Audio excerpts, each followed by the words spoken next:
Innovators, Happy New Year! Welcome to the Can Innovate podcast. For those that don't know me, I'm Sapna Malhotra, your proud Canadian host. I've been getting a lot of amazing questions. Questions such as, what's the difference between innovation and entrepreneurship? Where does creativity fit into all of this? Can you be an innovator and not be an entrepreneur? Are all entrepreneurs and innovators the same? And so on. And I thought I'd take some time today to discuss the different angles, as many terms are used interchangeably. The traditional definition of an entrepreneur is a person who organizes and operates a business or businesses, and they take on some financial risk. Now, the key word here is business. A business is when you have product and customers. And now product I use in terms of also services. Services are a product. It's an output of some sort that you're giving, tangible.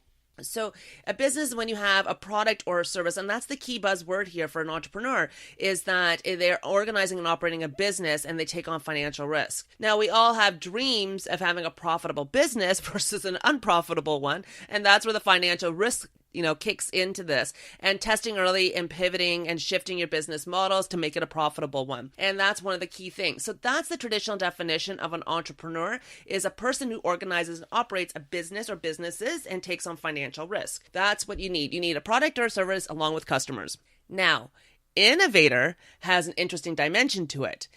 Let's not be confused with the word invention. An invention is when you've created a new product or process for the very first time. It's first to the market. It is a really new way of thinking or doing something. This could be big or small, but we look at Facebook and it's being seen as inventive and continues to be inventive. Whereas, when you think back to George Foreman grill or the Susan Summers Thigh Master, it was a craze in the 80s where you sit on your couch and tighten and tone your inner thighs. I think she even came out with a butt master to go with it. Don't ask, but back then it was really seen as one of those inventions that you could not live without, and everyone had one. Now, there was an article that was published from the Times that came out with the 25 best inventions of 2017. I'll put the article in the show notes. It's actually really interesting, but I wanted to actually highlight what this is, invention versus innovator, and so these examples might help fit. So these 25 best inventions of 2017. The list included Jibo, which is basically a personal robot that looks like a toy robot. It actually, even when you speak to it, it turns to face you, it giggles and it dances and moves. And unlike the other personal robots such as Amazon Echo or Google Home, this one actually really does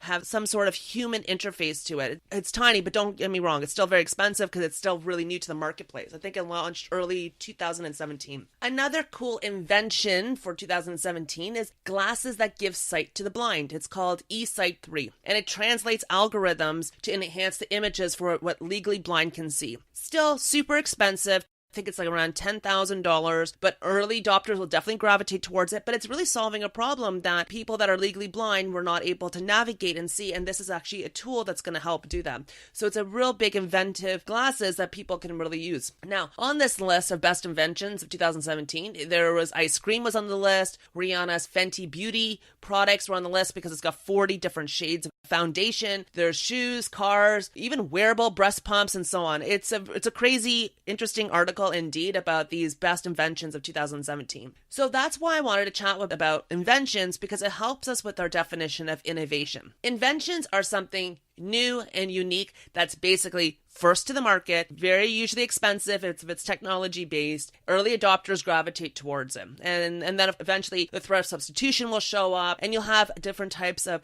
innovative models of the original invention, and so on. Innovation, in contrast, is some sort of improvement to an existing product, process, thinking, or service. It's the implementation of something new. It doesn't need to be big. It could be a small improvement that gets implemented.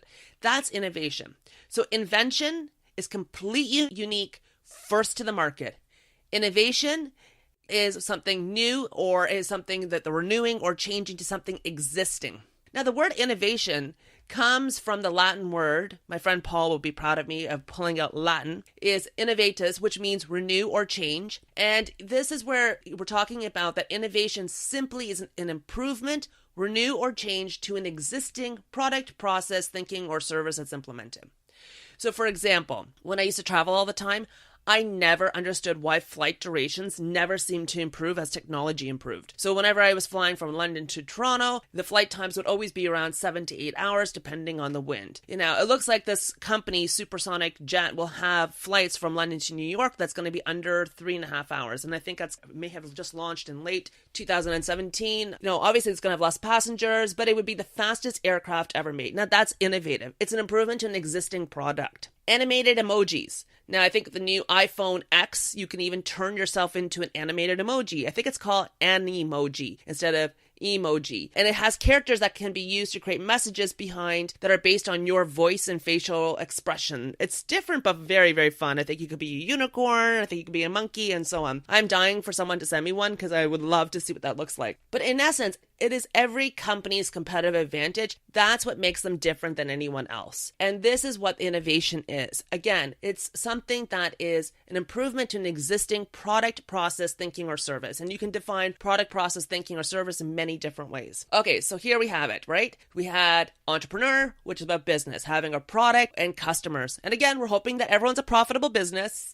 But let's take this podcast, for example. The podcast is a product, and I guess my listeners are my customers. So am I profitable? That remains to be seen. But it started off as a passion project to prove somebody wrong. But this could be seen as a business. Now, invention, completely unique and first to the market. Okay, podcasting's been around for ages, so this does not check that box at all. Innovation, an improvement in existing product, process, thinking, or service that's implemented.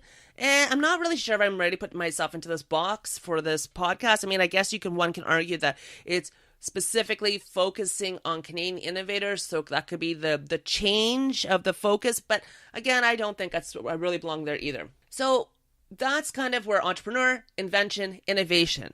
Now, there's one angle that I have not chatted about, which is creativity. There are lots of methods to unleash creativity. And why creativity is so important is because it leads to ideas, to brainstorming, dreaming, and so on. And every business really hopes that by unleashing creativity within their organization, that they'll get some ideas generated that could be either an invention or a radical innovation within their organization. So creativity, curiosity, and fun can unleash many ideas.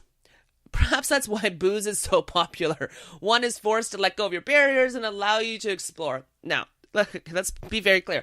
I am not advocating that people go out and get drunk to become creative. I'm just merely illustrating that creativity is a color outside the drawing, or think outside the box, or better yet, just change the box to an octagon. So innovation and creativity is not just for businesses. And that's something else that I always think is really funny, is that these tools can be applied to our careers when we get into our career rut, or when our lives, we look at it where it's not what we thought it was going to be like, and who we wanted to be, and so on. In fact, I used a lot of innovation tools to really help me get through my imposter syndrome, which again, I'm going to try to polish them up shortly so I can get them onto the website. But I'm actually doing a website rebrand, so I'll keep you up to date with that. But, when you think about it, our creativity really peaks when we were a child. And then after that, we have certain expectations of us and certain goals, and we start creating all these limits and barriers and so on. So if you have kids or around kids, just watch them. They love exploring, being curious about new things. They ask a million questions and so on.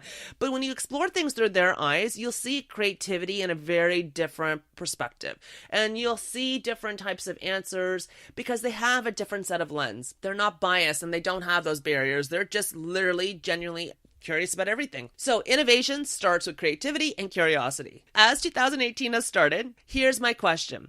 Some make New Year's resolutions. Some make those Monday promises. I'll start that diet on Monday. I think I say that every week. But I pose a slightly different question. How are you going to innovate your 2018? That's the question I'm going to leave you with. How are you going to unleash your creativity? How are you going to unleash your curiosity? And how are you going to innovate your 2018? There's just so many different things to explore. So with that, I wanted to wish everyone a very happy, healthy, and innovative 2018. And let's unleash our curiosity and creativity and make 2018 our most innovative year yet. So I'll talk to you guys next week. See you later.